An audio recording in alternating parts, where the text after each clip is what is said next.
How about y'all back there? Have y'all been watching wrestling a long time? Obviously, early 80s. I mean, I wasn't. I used to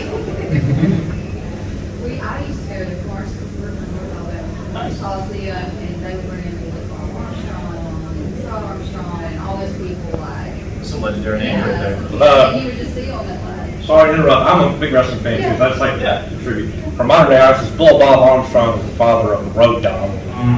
They're famous. Sorry, I just. Oh, no, Road Dogg, Mr. James. It's just, but I'm kind of like y'all, the history of it. Obviously, there aren't women in here, but I mean, I love the history of it. I like watching, I like the Dark Side of the Ring. Dark Side of the Ring is a phenomenal thing. Although, I hate that WWE has now taken them. Although, They canceled it. Yeah. It get a little problematic when you would, learn a little bit of the background, but I mean, I find it very, very, very interesting. Yeah, the history of But wrestling is I phenomenal. mean, I There's love so much to wrestling. it. I'm the only mom in here, but I mean, I'm watching it, AEW, I prefer AEW to WWE right now, but Understandable. They're doing a lot of things right. They are. Are they perfect? No. There's a lot of room for improvement, and they're starting to run out of time when it comes to where we're a young company now. yes. That was their excuse. That held them for a while. We're a young company, we're still figuring things out. But now y'all are getting to the point where it's like, okay, y'all aren't that young anymore. Y'all have pulled in. They have so many years of experience behind the scenes. Now it's time for things to work. And if they're not, fix it. Yeah. Like we mentioned earlier with the women's division, it has struggled. Like Jade Cargill's phenomenal, but why is she the TBS champion? Why do I care more about her than I do the women's champion? Like, I love Thunder Rose. Thunder Rose is phenomenal. Would love to meet her one day. But why do I care about the mid-card title more than the main title? I think Britt Baker and NJF are like two of the best teams. Oh, they're great. I mean, NJF. They're great. Is like amazing. MJF is phenomenal. I'm worried that he might be peaking too early. That's my main concern with MJF is he might be peaking way too early. Like, where do we go with him from here? Because he's lost his last few feuds. I like what they're doing now where, he's trying to be off the cuff and whatever, and I guess they're going to turn into a new CM Punk-ish type heel or tweener or whatever, but where does he go from here? Like, I'm very invested in the MJF storyline. Whereas some of the storylines I don't want to care too much about, but with Britt Baker, where do you go with her? She's already been the women's champion. She's held it for a long time. Now she's got the Owen Hart thing. Where do you go with her? Like, do you turn her into another Charlotte? You constantly hand her the title? Or do you develop her feuds to where I kind of want to see her develop into a feud where maybe she doesn't need the title, where she's like bigger than the title, where it's like, you can have the title. I'm bigger than that. But it just depends on what direction you go with Britt Baker. Yeah, that'd be great. Yeah. But now they brought in Athena. Ember Moon, if you're not familiar, they brought in Athena. Should Athena be the one to beat Jade Cargill and end her streak? Well, if not her, then who? I don't know. I think if you're gonna end Jade Cargill's record, or not undefeated streak, you gotta build it up.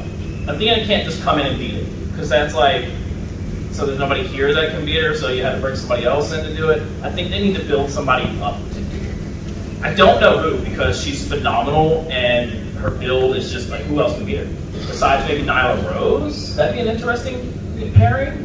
But I almost see Nyla Rose teaming with her as opposed to going against her. Yeah. But I don't know who beats her. I really don't. I thought about it. I was like, I think the only way you can realistically take the title off of Jade is in a multi-person match where she doesn't get pinned. Yeah. Or she gets to the point where she's like, I'm done with this title, gives it to one of the people in the baddies, and it's like, I want the main title now. I think that would fit her character, where she's like, I don't want this one anymore. I've done everything with this, I want that one. That one's shiny. Give me that one. And then do you let her streak to get to triple digits, or does it become they're trying to copy WCW, they're Goldberging her, Hey, the way you like or hate Goldberg made money, so Goldberg made money, and at the end of the day, that's what these companies are existing to do, is make money. Is Jade Cargill money? I think so. Yeah. I think she has very good mainstream appeal, which a lot of wrestlers don't have, unfortunately. There's something to do. I think The Miz is phenomenal. I think he has mainstream appeal. Obviously, Roman has phenomenal mainstream appeal. I think Seth could, if he wanted to. Jade Cargill, I definitely think so. Adam Cole, maybe not so much. I love Adam Cole, he's great, but I don't know if he has that mainstream appeal. A lot of people will probably just see him as he's too tiny. He doesn't really. I hear all the things. He's too tiny. He's muscle different. He doesn't look believable. But I'm like, in a sense, isn't that good? Because like he looks like you. He looks like a dude who you'll see on the street. And I was like, he's in there doing what you're not doing. So I kind of get behind that a little bit, you know. But I don't know. I think AEW is missing mainstream appeal. Like genuinely, they do. But I think kind of like what you said, like there's an extent to which they're copying the WWE model and they haven't branched out fully and found their own thing. no, and that's okay.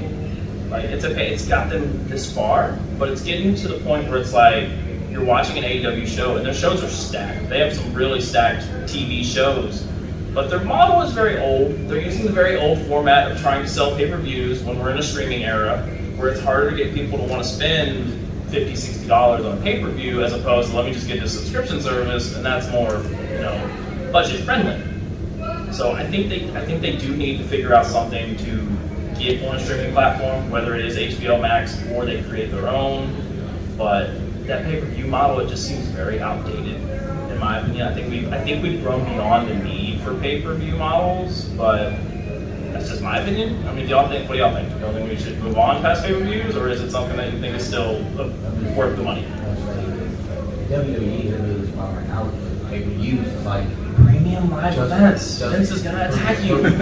supposed to be, big. I remember when Hell in a Cell, every match was really good. Don't get me wrong, matches are all pretty solid even now, but it's not what it used to be. Where you watch that event, Undertaker versus Edge. They felt big. They felt phenomenal. They felt like a climax to a storyline or a solution to a storyline. Now, a lot of matches are TV matches about Yeah. and that's a big problem. Yeah. When your premium live events feel like an episode of television, that's not worth my money. Yeah. But is AEW going to fall into that category? That's if they're not careful, they can. Yeah. But- Double or Nothing was a great show. It wasn't perfect, Hardys. That was a tough match to watch.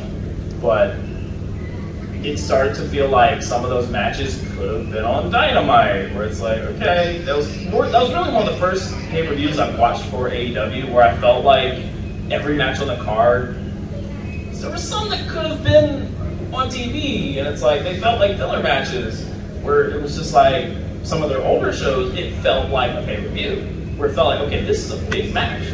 I mean, you threw, what did they throw? It was like Darby and Kyle O'Reilly.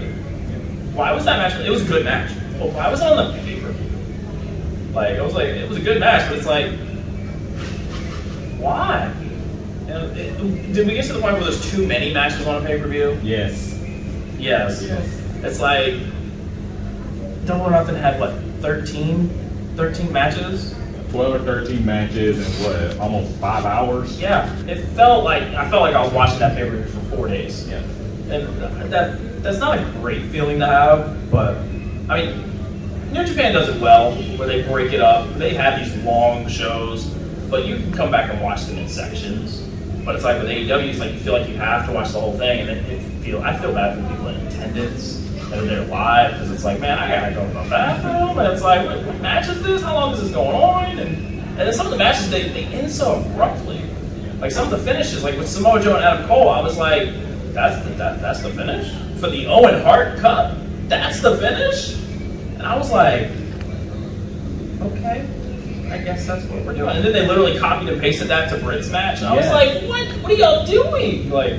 It's like they build up these great matches and they don't really figure out the finish. And then it's like, why is this match on pay-per-view? This feels like a TV match. And oh my goodness, the Owen Hart Cup, Sarah, I love Martha to death, but what was that speech? I felt like Mr. T was about to come out and be doing his Hall of Fame speech over again. I was like, oh my goodness. It was rough. But, I can't be mad at her. She's not a television personality. She's not used to doing that.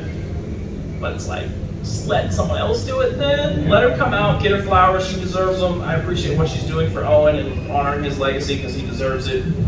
but let someone else do the talking. Let her come out and say hello, thank you for all being here, let's honor Owen, and then let someone else do it, because it felt very, very just like not TV ready. It bogged the show down, I feel like. And I'm really looking forward to Forbidden Door. Are y'all